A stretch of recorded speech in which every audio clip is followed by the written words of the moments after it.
మనం మాట్లాడుకుంటారు లాస్ట్ 2-3 రోజుల నుంచి ఇరిగేషన్ శాఖ మార్చులు ఉత్తమ్ కుమార్ రెడ్డి గారు ఈరోజు సాయంత్రం 4 గంటలకు తెలంగాణకు సంబంధించినటువంటి పార్లమెంట్ సభ్యులు అటు లోక్సభ ఇటు రాజ్యసభ అందరి సభ్యులతోటి నీళ్లు నిధులు నియామకాలలో ఉన్నటువంటి ముఖ్యమైన నీళ్ల సమస్య గురించి మాట్లాడే ప్రయత్నం చేస్తుర్రు. దీనికి మా అందరికీ కూడా పార్లమెంట్ సభ్యులందరికీ కూడా ఈరోజు ఆహ్వానం అందింది. ఇది ఒక్క మంచి పరిణామం. రాజకీయాలకు అతీతంగా గోదావరి జలాలపై బంకచెర్ల లింక్ ప్రాజెక్టు ఏదైతే ఆంధ్రప్రదేశ్లో ప్రతిపాదిస్తుర్రో దాని విషయంలో పార్లమెంట్ సభ్యులందరికీ కూడా ఒక అవగాహన క్రియేట్ చేయడానికి ఈరోజు ఇరిగేషన్ శాఖ మంత్రులు ఉత్తమ్ కుమార్ రెడ్డి గారు అందరినీ ఆహ్వానించారు. అయితే దీంట్లో ఈరోజు ఎందుకు ఈ ప్రెస్ మీట్ పెట్టాల్సి వస్తుందంటే, గతంలో కూడా మీరు చూసినట్టయితే బడ్జెట్ సమావేశాల ముందు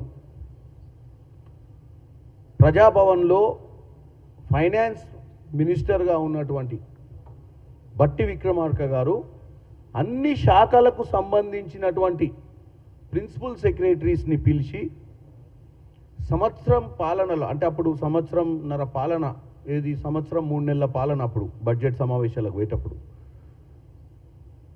మనకు రావాల్సినటువంటి నిధులు తెలంగాణకు ఎన్నిసార్లు మనం ఢిల్లీకి పోయి మంత్రుల్ని కలిసి ఏమేమి ప్రతిపాదనలు పెట్టినామో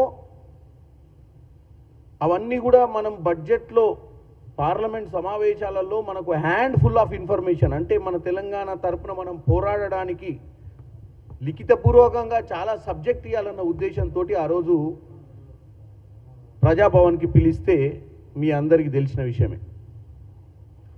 కాంగ్రెస్ పార్టీ ఎంపీలం పోవడం జరిగింది, మిగతా వాళ్ళు ఎవరు కూడా రాలేదు. ఈ రోజైనా తెలంగాణ ప్రజలు మన వైపు చూస్తుర్రు. ఈ రోజైనా నేను మా పార్లమెంట్ సభ్యులందరికీ, అన్ని పార్టీలకు సంబంధించిన పార్లమెంట్ సభ్యులకు ఈరోజు సాయంత్రం 4 గంటలకు గోదావరి జలాలు మనము ఏపీ రీఆర్గనైజేషన్ యాక్ట్ 2014 అనుగుణంగా ఉన్నటువంటి ఏదైతే అండర్స్టాండింగ్ ఉందో దాని ప్రకారము మనము మన గోదావరి జలాలు మనకు కావాల్సినంత, అంటే మనకున్న ప్రాజెక్టులు ఎన్ని కడుతున్నామో వాటన్నిటికీ సరిపోయేంత ఎన్ని టీఎంసీలు అవసరము, ఏం చేస్తే బాగుంటుంది అనేది ఈరోజు సాయంత్రం చర్చ. ఎందుకంటే రేపు ఢిల్లీలో పోయినప్పుడు ఈ పార్లమెంట్ సభ్యులందరూ కూడా తెలంగాణ తరపు నుంచి గలమిప్పడానికి, తెలంగాణ తరపు నుంచి గోదావరి జలాలు కానీ కృష్ణా జలాలు అంటే అది వేరే, ఈరోజు గోదావరి జలాలలో ఉన్నటువంటి బంకచెర్ల ప్రాజెక్ట్ ఏదైతే ఆంధ్రప్రదేశ్లో కట్టి గోదావరి జలాలను వాళ్ళు ఇంకా ఎక్కువ యూటిలైజ్ చేసుకునే ప్రయత్నం చేస్తుర్రు. కాబట్టి అసలు గోదావరి జలాలు మొత్తం ఎంత, గోదావరి జలాలకు మనకు ఎంత భాగస్వామ్యం అవసరం ఉంటుంది, ఎన్ని టీఎంసీలు అవసరం ఉంటాయి, మనం ఎన్ని నింపాలంటే ఇప్పుడు ఆన్గోయింగ్ ప్రాజెక్ట్స్ కానీ ఆల్రెడీ కట్టిన ప్రాజెక్ట్స్ కానీ ఎంత అవసరం ఉంటుంది, మిగతాది ఎంత, వాళ్ళు ఏంటంటే ప్రతిదీ సముద్రంలో కలిసిపోయే నీళ్ళనే మేము వాడుకుంటున్నాం కదా, ఎవరికి అన్యాయం చేస్తలేమనే మాటను ఏదైతే ముందుకు తీసుకొస్తున్నారో దాని మీద ఈరోజు మనకు అవగాహన కల్పిస్తారు. కాబట్టి అందరూ రావాలనుకుంటున్నా. కానీ ఇప్పుడే ఒక వార్త ఏంటంటే, ఈరోజు పొద్దున్నే ఒక లేఖ బయటికి ఎక్కడ వచ్చిందంటే, కిషన్ రెడ్డి గారు ఆల్రెడీ ఇరిగేషన్ శాఖ మంత్రి గారికి రాసిర్రు ఏమనంటే, ముందుగా ఉన్నటువంటి కార్యక్రమాలు చేపట్టి రాలేకపోతున్నా అని.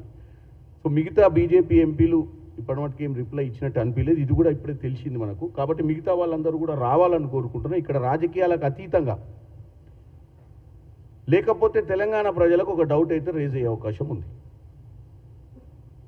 కాంగ్రెస్ పార్టీని ఇరికాటంలో పెట్టే విధంగా కిషన్ రెడ్డి గారు మొన్న మాట్లాడుతూ, ముఖ్యమంత్రి రేవంత్ రెడ్డి గారు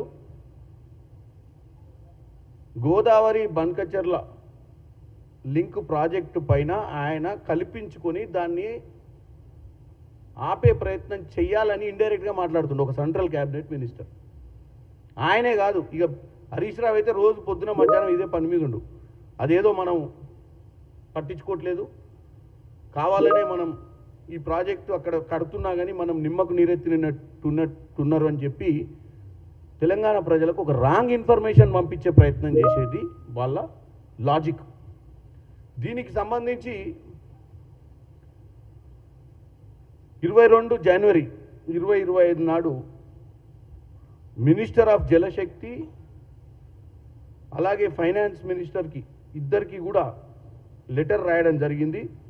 ఏమని, ఇట్లాంటి ప్రపోజల్స్ ఏమున్నా కానీ ఏపీ రీఆర్గనైజేషన్ ఉత్తమ్ కుమార్ రెడ్డి గారు రాశారు. ఏపీ రీఆర్గనైజేషన్ యాక్ట్ 2014 నిబంధనల ప్రకారం, అదే కాకుండా గోదావరి వాటర్ డిస్ప్యూట్ ట్రిబ్యునల్ 1980 ప్రకారము నిర్ణయాలు తీసుకునే ముందు వాటిలో పొందుపరిచిన అంశాలను పరిగణనలోకి తీసుకోవాలి అని చెప్పి మనం రిక్వెస్ట్ చేయడం జరిగింది. అంటే మనం ఇప్పుడు వీళ్ళు చెప్తుర్రు ఇంటర్ఫియర్ కావాలని.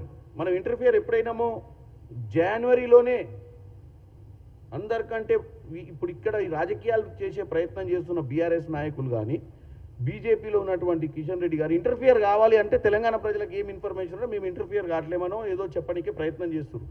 కానీ ఇక్కడ క్లియర్గా 22 జనవరి 2025 అంటే ఈరోజు ఏంది జూన్లో ఉన్నాం మనం. అంటే జనవరి నెలలోనే మనము జలశక్తి మంత్రి సిఆర్ పాటిల్ గారికి ఫైనాన్స్ మినిస్ట్రీకి ఇద్దరికి కూడా ఈ విషయాన్ని మనము ముందే అలర్ట్ చేయడం జరిగింది. దానికి సంబంధించి వాళ్ళు 28 మే 2025 మనకు రిప్లై వచ్చింది. ఏమనంటే ఇప్పటి మటుకు డిపిఆర్ ఫైనల్ కాలే, డిపిఆర్ గురించి చర్చనే రాలే, ఏది ఉన్నా కానీ డెఫినెట్గా మీరు అడిగిన అంశాలను పరిగణలోకి తీసుకునే నిర్ణయాలు తీసుకుంటామని చెప్పడం జరిగింది. తర్వాత 3 జూన్ ముఖ్యమంత్రి గారు అలాగే ఉత్తమ్ కుమార్ రెడ్డి గారు ఇద్దరు కూడా ఢిల్లీకి వెళ్ళి పర్సనల్గా ఆబ్జెక్షన్స్ రేజ్ చేసి దానికి సంబంధించిన వీడియోలు కూడా నేను మొన్ననే మీకు అందరికీ వినిపించిన. సో లాస్ట్ కమ్యూనికేషన్ 13 జూన్ 2025 నాడు మళ్ళీ మనోళ్ళు ఇక్కడ మన మంత్రులు మన రాష్ట్రానికి సంబంధించిన అధికారులు మళ్ళీ సెంట్రల్ మినిస్ట్రీస్ని అలర్ట్ చేసిర్రు, ఏదో డెవలప్మెంట్ జరుగుతుంది డెఫినెట్ అంటే పదే మనం గత 6 నెలల నుంచి 5 నెలల నుంచి గోదావరి మీద వాళ్ళు కట్టాలనుకుంటున్న బన్కచర్ల లింక్ విషయంలో మన ఆబ్జెక్షన్స్ రేజ్ చేస్తానే ఉన్నాం. తెలంగాణ ప్రజల తరపున, తెలంగాణ ప్రజల అవసరాల కోసం, తెలంగాణ రైతాంగం గోదావరి జలాల మీద, గోదావరి పరిసర ప్రాంతాలలో ఉన్నటువంటి రైతాంగం కోసం పోరాటం చేస్తుంది కాంగ్రెస్ పార్టీ. ఈరోజు కొంతమంది సూత్రధారులు, కొంతమంది పాత్రధారులు. సూత్రాలు చెప్తున్నారు, పాత్రధారులు వచ్చి మాట్లాడుతున్నారు. ఇవాళ తెలంగాణ ప్రజలు మనందరిని ఎందుకు గెలిపించుకురో చెప్పండి. ఇవాళ 17 మంది లోక్సభ ఎంపీలు తెలంగాణ నుంచి ప్రాతినిధ్యం వహిస్తున్నాం. 8 మంది బీజేపీ నుంచి, 8 మంది కాంగ్రెస్ నుంచి.